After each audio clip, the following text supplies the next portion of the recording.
आज का टॉपिक है हमारा स्विच स्टेटमेंट। कंडीशनल स्टेटमेंट में ये भी आता है, क्या आता है? कंडीशनल स्टेटमेंट में इसको भी बोलते हैं, ये है switch statement, the switch statement है ना, switch case. In Arduino embedded C programming, the switch statement is used to make decision based on the value of an expression. ये भी उसी if else की तरह ही काम करता है, लेकिन इसमें क्या है, एक एक्सप्रेशन होगा, उस एक्सप्रेशन के बेस्ड पर, उसके वैल्यू के बेस्ड पर ये काम करता है कि नहीं?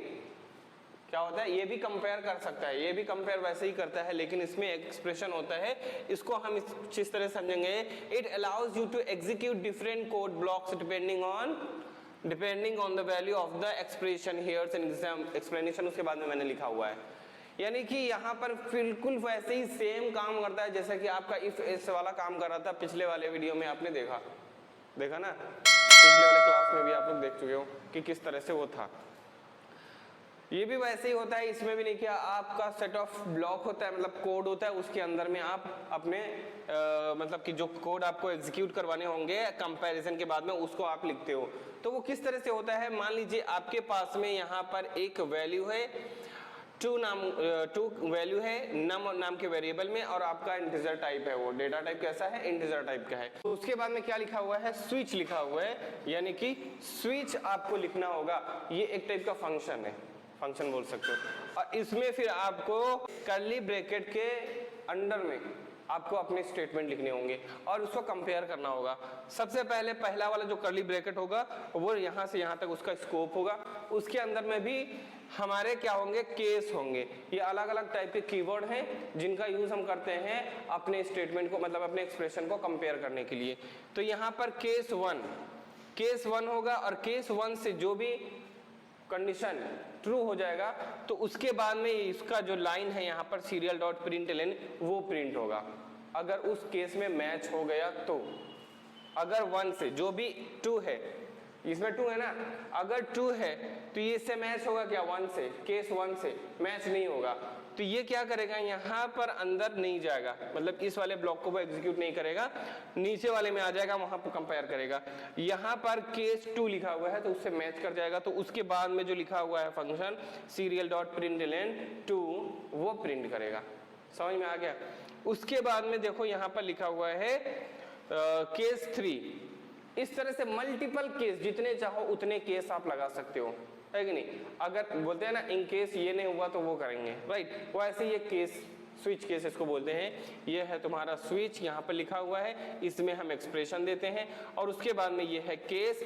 अगर ये एक्सप्रेशन इस केस से मैच करेगा तो फिर हमें ये वाला ब्लॉक ऑफ कोड प्रिंट करवाना पड़ेगा, और उसके आगे में आपको ब्रेक लिखना जरूरी है।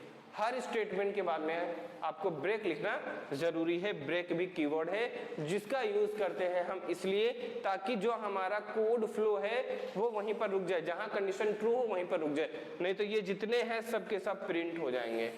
तो ये होता है हमारा मल्टीपल केस। अगर आपके पास में है तो स्विच केस का आप यूज कर सकते हो। हम प्रैक्टिकल देखेंगे कि ये कैसे काम करता है, राइट? ठीक है, तो जैसा कि आपने पहले देखा क्या लिखा हुआ था, सीरियल डॉट बिगिन, है कि नहीं? उसके बाद में हम यहाँ से शुरू करेंगे। यहाँ पर हमको एक वेरिएबल लेना है, मैंने वेरिएबल ले लिया इंट x, आप कुछ भी लिख सकते हो, z हो गया, चलो कोई बात नहीं। और यहाँ पर हम वैल्यू असाइन कर दे रहे हैं इसको 2। उसके बाद में मैंने सेमीकोलन लगा दिया। उसके बाद में हम नेक्स्ट लाइन पर अपना लिखने वाले हैं स्विच ब्रैकेट। 2 ब्रैकेट आपको यहाँ पर लिखने होंगे, अंडर क्लोज, और ये उसके बाद में उस z को वहाँ पर लिख देना है आपको, ओपन कर्ली ब्रैकेट और क्लोज कर्ली ब्रैकेट। अब इसके अंदर में हमको सारे के सारे केस लिखने हैं कि कौन कौन से केस से हमको उसको कंपेयर करवाना है। तो यहाँ पर मैं लिख दे रहा हूँ, जैसे कि आपको लिखना होगा स्मॉल में है केस 1, उसके बाद में आपको कॉलन लिखना है, और यहाँ पे आप लिखोगे सीरियल डॉट प्रिंटलन, प्रिंट कर देना है अपने z को। अगर मेरा z का वैल्यू जो कि ट्रू हुआ अगर 1 से, तो यहाँ पर वो 1 प्रिंट करेगा।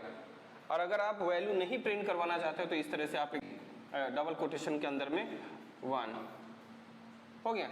अब यहाँ पर हम इसको सेमीकोलन दे देंगे। उसके बाद में यहाँ पर हम लिख दे रहे हैं ब्रेक, जो कि लिखना अनिवार्य है, जरूरी। अगर इसको भूल जाते हो तो इसके बाद वाले जितने भी कंपैरिजन होंगे सब एक साथ प्रिंट कर देंगे। सेमीकोलन लगा देंगे, उसके बाद में एंटर, फिर यहाँ पर हम फिर से वही करेंगे ब्रेक। 1 2 और 3 से ही सिर्फ कंपेयर होने के लिए वैल्यू मतलब कि ये अपना प्रोग्राम लिखा हुआ है, लेकिन इससे के भी अगर बियॉन्ड कोई आ जाता है, इससे भी बाहर का कोई वैल्यू जो इसमें है ही नहीं, जिसका मैंने कंपैरिजन दिया नहीं, तो मैं चाहता हूं उसके लिए भी कोई मैसेज प्रिंट हो कि ये कंपैरिजन ना पॉसिबल नहीं है, ऐसा टाइप का हम उसमें कोई मैसेज प्रिंट करवाना चाहते हैं। तो उसके लिए हमको क्या करना होगा, यहाँ पर एक आता है डिफॉल्ट नाम का कीवर्ड, उसका यूज करेंगे जो कि हमारे स्विच केस के अंदर में होता ही है। आप उसको लिख सकते हो, नहीं लिखे तो तब भी चलेगा, लेकिन आपको लिखना पड़ेगा कि अगर आप जैसे कि इफ में आप एल्स लगाते हो ना, वैसे ही अगर इन सारे में से कोई भी मैच नहीं करेगा तो डिफॉल्ट वाला हमारा जो है वो प्रिंट कर देगा, जो मैं देख रखूंगा यहाँ पर जो होगा FAULT डिफॉल्ट। उसके बाद में आप उसको कॉलम दोगे और यहाँ पर आपको कॉलम ही सिर्फ लिखना है, कोई वैल्यू मैच नहीं करवाना है, हो गया। फिर यहाँ पर हम लिखेंगे सीरियल, उसके बाद में डॉट, हो गया। अब इसके बाद में आप ब्रेक लिखना चाहो तो लिख सकते हो, नहीं लिखोगे तब भी चलेगा, है ना, क्योंकि प्रोग्राम यहाँ से खत्म ही हो गया है ना। इस कोड ब्लॉक के बाहर में वो चला जाएगा तो उसको ब्रेक लगना ही लगना है, समझ में आया। तो मैं अब क्या करने वाला हूँ, इसको प्रिंट करूंगा, रन करूंगा, देखूंगा कि हमारा पहले कोड सही है कि नहीं। तो यहाँ पर कुछ गलत हुआ है, जैसे कि क्या गलत हुआ है, serial dot print ln h उसके बाद में जबरदस्ती का लग गया है। अब इसको हम रन करेंगे, जो कि हो गया है, कंपाइल सही हुआ है तो रन भी सही होगा। अब ये रन भी सही हो गया है, हम इसको सीरियल मॉनिटर पर देखेंगे कि इसका वैल्यू क्या आ रहा है। क्या हुआ, 2 है ना, हो गया 2। तो इसका मतलब हम यहाँ से अगर अपना ये वाला वैल्यू यहाँ पर चेंज कर देते हैं, मैं इसको 2 ना देके अगर 5 दूं तो देखते हैं क्या दिखता है। मैं यहाँ पर 5 दे रहा हूँ, है ना। अब कंपेयर करते हैं इसको, सही है। This comparison is not possible. मैंने कंपेयर करने के लिए कौन कौन से स्टेटमेंट लिखे थे, वहां पर सिर्फ मैंने लिखा था 1 के लिए, 2 के लिए और 3 के लिए। अब उससे बाहर का कोई भी वैल्यू दोगे तो उससे मैच नहीं करेगा, और ये कंपैरिजन होता है ओनली एग्जैक्ट अगर आपका है तो, एग्जैक्ट अगर होना चाहिए वैल्यू। अगर 1.5 या 1.6 ऐसा कुछ हो जाता है तब भी वो मैच नहीं करेगा। तो ये आपका प्रोग्राम हो गया स्विच की